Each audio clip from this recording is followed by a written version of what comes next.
नमस्कार, विंध्या टाइम्स के साथ मैं श्रेया हाजिर हैं आज की बुलेटिन की खबरों के साथ। बात करते हैं पहली खबर की। रीवा में अपने अल्पसमयिक दौरे के लिए आज पूर्व नेता प्रतिपक्ष अजय सिंह का पूर्व विधायक सुखेंद्र सिंह बन्ना के निवास में आगमन हुआ। इस दौरान उन्होंने पार्टी के सैकड़ों कार्यकर्ताओं से मुलाकात की। साथ ही कमलनाथ सरकार के योजनाओं के बारे में बताते हुए कहा कि वे अपने वचन पत्र में लिखे सभी वचन पूरे करेंगे। पूर्व नेता प्रतिपक्ष अजय सिंह राहुल भैया से मिलने कांग्रेस पार्टी के कार्यकर्ताओं की भीड़ उमड़ी। इस दौरान पत्रकारों से बात करते हुए उन्होंने बताया कि कांग्रेस पार्टी अभी तक विधानसभा में मिली हार से उबार नहीं पाई है। इसके अलावा उन्होंने कहा कि विंध्य क्षेत्र कांग्रेस का गढ़ है।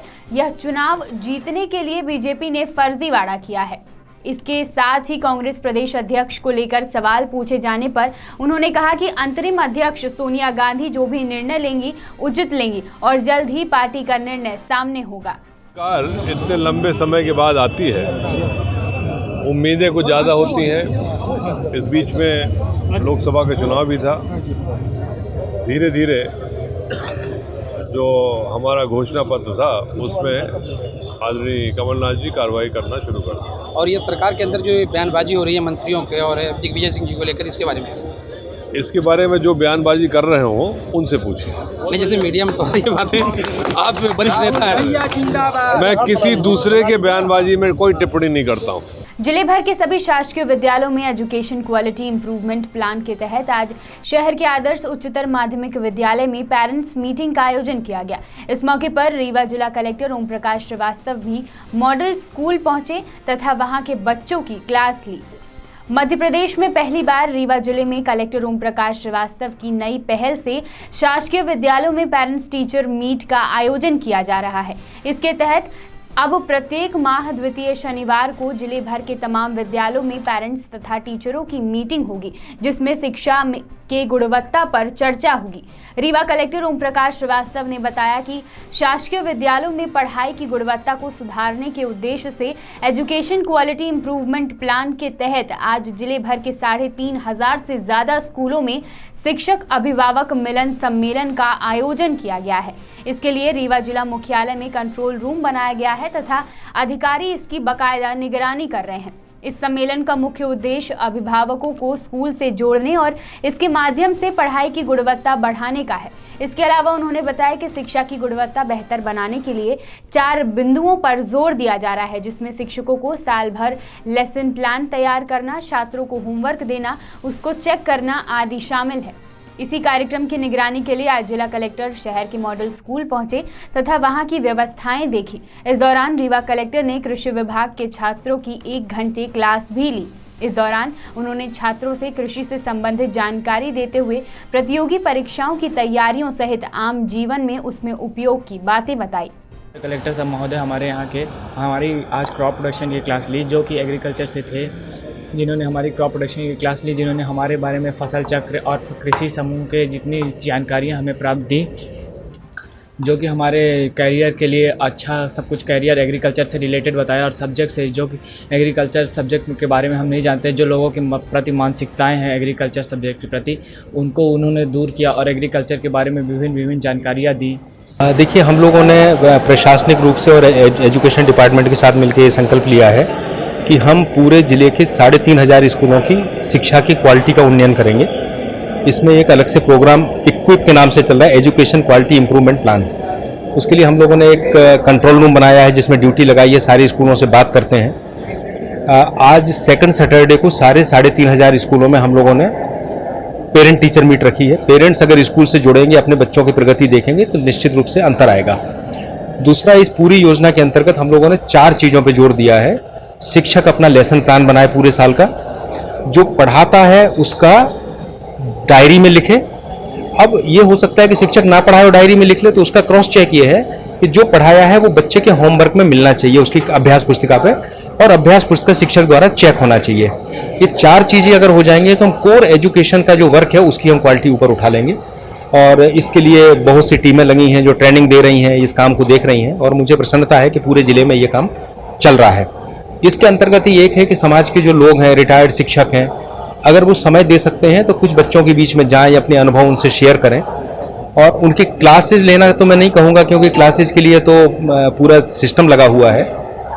आज मैं मॉडल स्कूल में आया था, मैं चूँकि खुद MSc एग्रीकल्चर हूँ, तो एग्रीकल्चर वाले बच्चों को उनको किस तरह अपना जो पढ़ते हैं उसको प्रैक्टिकल लाइफ से जोड़ना चाहिए, किस तरह से वो कोई अच्छे उद्यमी बन सकते हैं, किस तरह से वो इस विषय को लेके कॉम्पिटिटिव एग्जाम्स में बैठ सकते हैं, इसके बारे में मैंने करीब इन लोगों से 1 घंटे बात की।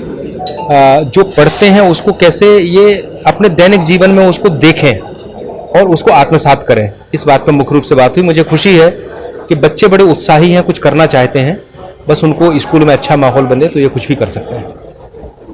रीवा शहर स्थित पुलिस कंट्रोल रूम में आज पुलिस के आला अधिकारियों द्वारा रीवा में बढ़ते क्राइम को लेकर IG चंचल शेखर की अगुवाई में बैठक की गई।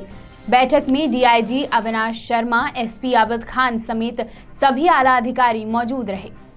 शहर में पिछले कई दिनों से आपराधिक घटनाओं में इजाफा देखने को मिल रहा है। जिले में बढ़ रही हत्या, लूट, अपहरण जैसी घटनाओं में नियंत्रण पाने के लिए पुलिस के आला अधिकारियों ने कंट्रोल रूम में बैठक की। दरअसल पिछले कई दिनों से रीवा जिले ही नहीं बल्कि पूरा विंध्य अपराधियों का गढ़ बनता जा रहा है। अब देखना यह होगा कि आगे पुलिस किस रणनीति से काम करती है। बैठक में एडिशनल SP एवं CSP, सभी जिलों के थाना प्रभारियों एवं स्क्वाड टीम को आवश्यक दिशा निर्देश दिए गए, जिससे जिले में बिगड़ती हुई कानून व्यवस्था को पटरी पर लाया जा सके। रीवा शहर के विश्वविद्यालय क्षेत्र अंतर्गत खुटेही मोहल्ले में उस वक्त रात को हड़कंप मच गया जब रात को लगभग 2:30 में शॉर्ट सर्किट के कारण रोड से लगी हुई नारायण एंड सन्स और उसके अगल बगल की दुकानों में आग लग गई, जिसके बाद आनन फानन में फायर ब्रिगेड को सूचना कर बुलाया गया। शहर के विश्वविद्यालय थाना क्षेत्र अंतर्गत खुटेही मोहल्ले में हनुमान प्रसाद गुप्ता की नारायण एंड सन्स नामक दुकान है, जिस दुकान में कल रात लगभग 2:30 में आग लग गई। आग लगने से दुकान में रखा सारा सामान जलकर राख हो गया है। बताया जा रहा है कि दुकान की अगल बगल की दुकानें में भी आग की चपेट में आ गई, जिससे उन दुकानों का भी नुकसान हुआ। दुकानदारों के अनुसार दुकान में लगभग 20 से 25 लाख तक का माल था जो जलकर राख हो गया। आग लगने की खबरें लगते ही लोगों ने फायर ब्रिगेड को सूचना दी। मौके पर पहुंची फायर ब्रिगेड राहत बचाव के कार्य में जुट गई। आग लग गई घंटी अपने आप। ये हम तो रात के जब 2:30-3 बजे करीब, वो जहाँ तीसरे मंजिल में रहते हैं ये लोग, तो वहाँ घंटी बजने लगी, एक लगातार घंटी बजने लगी। तब सोचे रात के कौन आया, तो रात के जब ये लोग वहाँ दरवाज़ा खोले तो देखे तब तक आग जल रही थी। जब आग जल रही थी तो ये लोग सबको बुलाए, गुहार मारे, हल्ला किए। जब हल्ला किए तो देखे तो बाहर आग लग गई है, नीचे नहीं उतर पा रहे थे। फिर ऊपर लोग छत के ऊपर चढ़े, भागे और वहाँ धुआं था। किसी तरह ऊपर छत गए, छत से ऊपर जाके सबको बुलाया और फ़ोन किया। जब किया तो वो लोगों को सर चाबी फेंके तो ये लोग यहाँ सड़क खोले, और सड़क खोले और वो पाइप वहाँ से फेंके, वो प्रेशर पाइप था। तो यहाँ से आग बुझाने इतने में फायर ब्रिगेड भी आ गई, फ़ोन किए तो तुरंत आई फायर ब्रिगेड और पुलिस की सब व्यवस्था के कारण।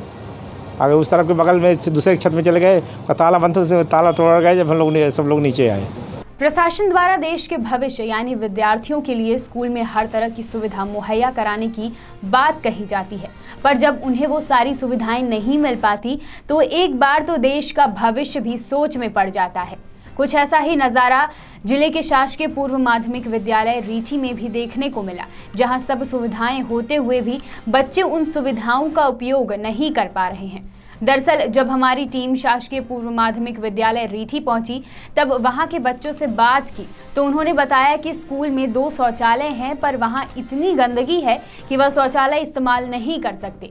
इसके अलावा जब बच्चों से पानी की व्यवस्था के बारे में पूछा गया तो पता चला कि स्कूल में 2 हैंडपंप हैं, पर उनमें से पानी इतना खारा आता है कि बच्चे स्कूल का पानी भी नहीं पी सकते और वह अपने घर से पीने का पानी लाते हैं।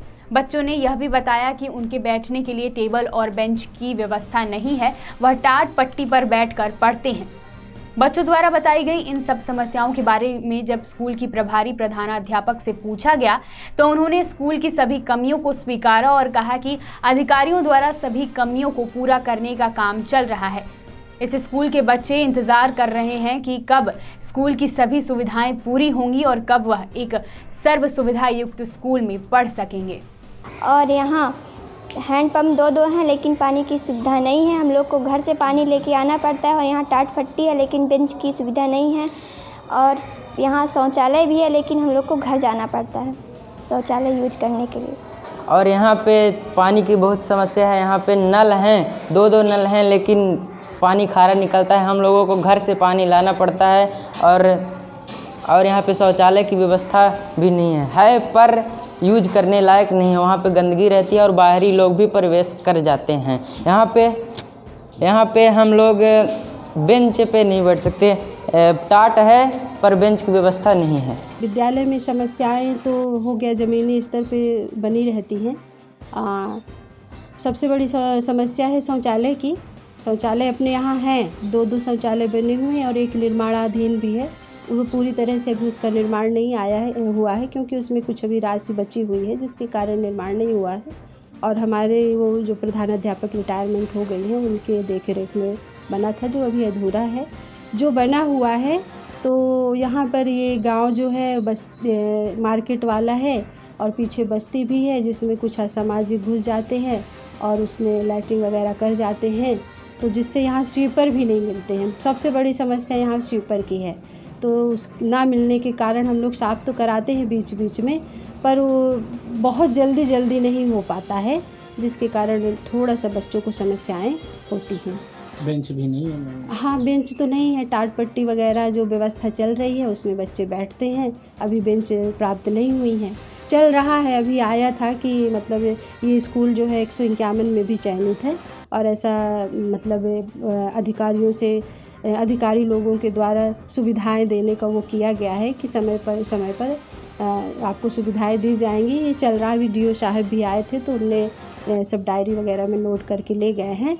और यहाँ अभी भी कल ही हम लोगों से वो मांगा गया है कि माइनर क्या बोलते हैं सर उसको, मतलब सुधार के लिए, कक्षों के सुधार के लिए, हाँ, माइनर और मेजर सुधार के लिए कि आपको किन कमरों का सुधार करना है तो आप हमें राशि बता दें। तो वही हम लोगों ने सब भेजा है संकुल स्तर पर।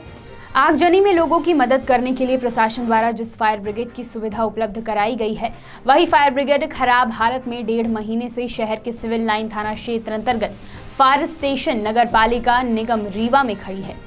इसके साथ ही फायर स्टेशन के कर्मचारियों की भी हालत दयनीय बनी हुई है। इस पूरे मामले में विंध्या टाइम्स की टीम ने आपको पहले ही अवगत कराया था और कर्मचारियों की सारी समस्याएं बताई थी और विंध्या टाइम्स की इस खबर का असर अब देखने को मिल रहा है। अधिकारी इस खबर के बाद हरकत में आए हैं और मरम्मत का काम शुरू हो गया है। सिंगरौली जिले में कलेक्टर और एसपी ही बिजली बिल का भुगतान नहीं कर रहे हैं। कलेक्टर ऑफिस का जहां 15 लाख रुपए बिजली का बिल बाकी है, वहीं एसपी कार्यालय का 50 लाख बिजली का बिल बाकी है। इतनी बड़ी राशि वसूलने में एमपीईबी के अधिकारियों की सांसें फूल रही हैं। या हम इसलिए भी कह रहे हैं क्योंकि जब इस मामले में अधीक्षक अभियंता एमपीईबी से बात करने का प्रयास किया तो उन्होंने बात करने से ही मना कर दिया। इतना ही नहीं, कैमरा चालू देख कैमरे से ही मुंह मोड़ लिया गया। भला इस मुंह मोड़ने से काम चलेगा क्या? और बड़ा सवाल यह भी है कि जब जवाब देने में इतनी तकलीफ है तो इतना भारी भरकम बिल यह वसूल पाएंगे भी या नहीं, यह बड़ा सवालिया निशान खड़ा कर रहा है। जी हां, पूरा मामला सिंगरौली जिले का है, जहां पर एक तरफ तो बिजली विभाग ने बकाया बिजली बिल कनेक्शन धारियों का बिजली कनेक्शन काटने का मन बना रखा है और 100 से ज्यादा शहरी उपभोक्ताओं के बिजली कनेक्शन काट भी चुके हैं। जिले में 20% आम उपभोक्ता ही बिजली बिल समय से भरते हैं, पर सबको नियमों का पालन करवाने वाली पुलिस खुद बिजली का बिल नहीं भर रही है। और अधीक्षण यंत्री की माने तो 50 लाख रुपए का बिजली का बिल एसपी ऑफिस का बाकी है। इसके अलावा कलेक्टर ऑफिस का भी लगभग 15 लाख रुपए बिजली का बिल बाकी है। वसूली की बात को छोड़िए, कार्यपालन यंत्री जवाब देने से बच रहे हैं। कैमरा चालू देख मुंह मोड़ लिया गया। सिंगरौली से पुष्पलेश द्विवेदी की रिपोर्ट। जिले में पुलिस पर रेत परिवहन के करवाने के गंभीर आरोप लग रहे हैं। सिंगरौली जिले के सरई थाना इलाके के खनुआ गांव में बीते दिनों रेत खनन के नाम पर मारपीट और पुलिस पर हमले के बाद नया मोड़ आ रहा है। अब दूसरे पक्ष ने पुलिस पर वसूली का आरोप लगाया है। यह पहली बार नहीं है जब रेत कारोबारियों से पुलिस की साठगांठ का खुलासा या आरोप लगे हों। सिंगरौली में लगातार रेत का अवैध खनन हो रहा है और ऐसे में यह आरोप लगने बिल्कुल स्वाभाविक है कि यहाँ पर रेत खनन होता है।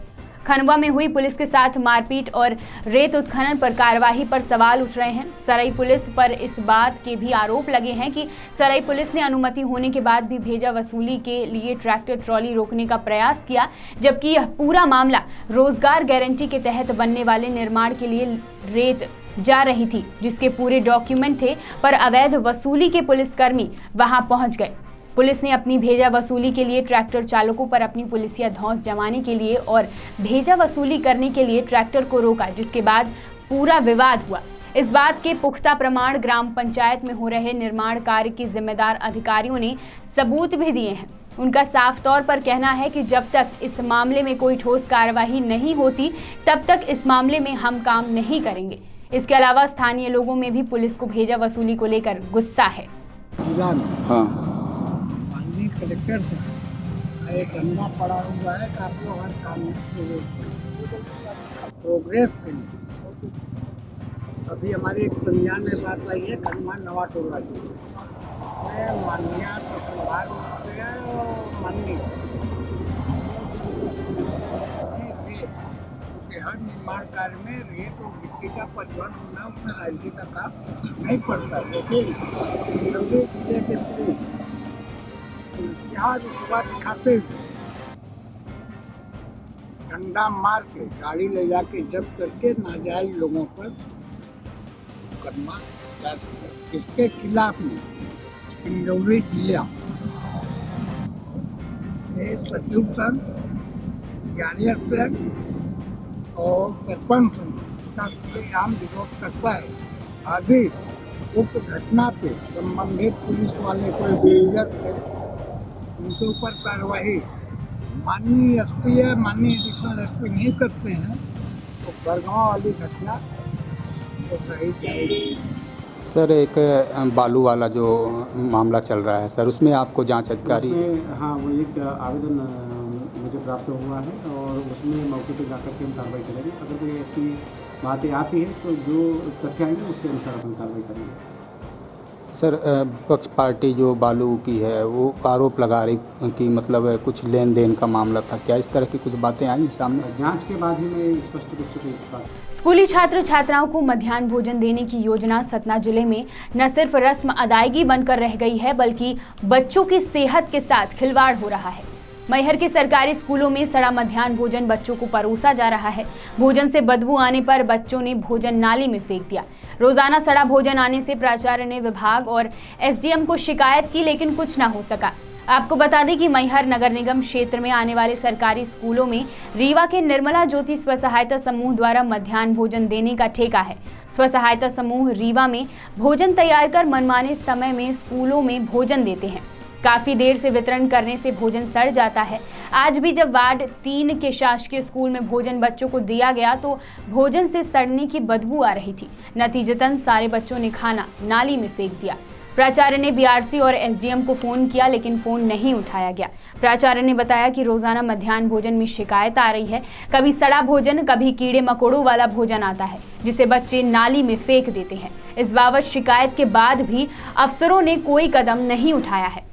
सतना में सेंट्रल किचन और तहसीलों में किचन में भोजन तैयार कर बच्चों को ताज़ा भोजन परोसने की बजाय ठेकेदार 55 किलोमीटर दूर रीवा से भोजन लाकर वितरित कर रहा है। सरकार की नेक मंशा उन्हीं के अफसर पलीता लगा रहे हैं। ठेकेदार की मिली भगत से जमकर भ्रष्टाचार किया जा रहा है। आए दिन खराब भोजन वितरण होने से बच्चे अपने घरों से टिफिन लाना शुरू कर दिए हैं, लेकिन शिक्षा विभाग और जिम्मेदार अफसर बेपरवाह बने हुए हैं। खाना एकदम बेकार था। हमने एक निवाला खाया, पूरा खाना मेक दिया। कैसा था खाना, किस वजह से फेंका आपने? उसमें से बदबू आ रही थी, चावल कच्चा था, निरमा की बदबू आ रही थी। एक भी अच्छा नहीं था, बहुत बदबू आ रही थी तो फेंक दिया नाली में। खाना में अलग सी महक आ रही थी, जैसे सड़ जाए उस टाइप की महक आ रही थी, इसलिए हमने एक निवाला मुंह में डाला तो अलग सी बदबू आई, जी टाइप को उमड़ा रहा था, तो हम लोग ने नाली में। सर, खाना एक भी अच्छा नहीं आता है। आज के खाने में तो दाल बदबू दे रही है और बिल्कुल पानी जैसे ही दाल है, और आलू की सब्जी जो है जो महक रही है उसमें निरमा महक रहा है, चावल कच्चा है। डेली का यही खाना रहता है सर। आज का तो बहुत ख़राब है। जिस दिन से खाना आना शुरू हो, आज से 9 दिन हो गए, खाना कई बच्चे नहीं खाते हैं, पूरा फेंका जाता है खाना। कहाँ से आता है? अमरपाटन से आता है सर। जी 8 तारीख से हमारे यहाँ 7 तारीख से भोजन वितरण का कार्यक्रम प्रारंभ हुआ। 100 सहायता समूह जो अमरपाटन में जिसका भोजन बनता है और वहाँ से भोजन बन करके विद्यालयों में वितरित किया जाता है। 11 बजे भोजन दे दिया जाता है, दूषित भोजन दिया जाता है। अब आप समझ लीजिए कि भोजन 1 बजे तक खुला अपने विद्यालय में रखा रहता है। कब का बना हुआ भोजन है इसकी भी किसी तरह से जानकारी नहीं है, इसलिए वो बच्चे दूषित भोजन नहीं खाते। एक दिन पहले भी चावल में सूंडी और कीड़े थे, दाल में बदबू आ रही थी, सब्जी में बदबू आ रही थी। इस तरह करके बच्चे एकदम खाना नहीं खाते और अपना टिफिन लाना शुरू कर दिए। अनुविभागीय अधिकारी को सूचित किया, अपने शिक्षा विभाग में बीआरसी श्री सुभाष चौरसिया जी को सूचित किया, बीओ साहब को फ़ोन लगाया, 4 बार फ़ोन लगाया, लेकिन उन्होंने फ़ोन उठाया, रिसीव नहीं किया। मैंने सभी को जानकारी दे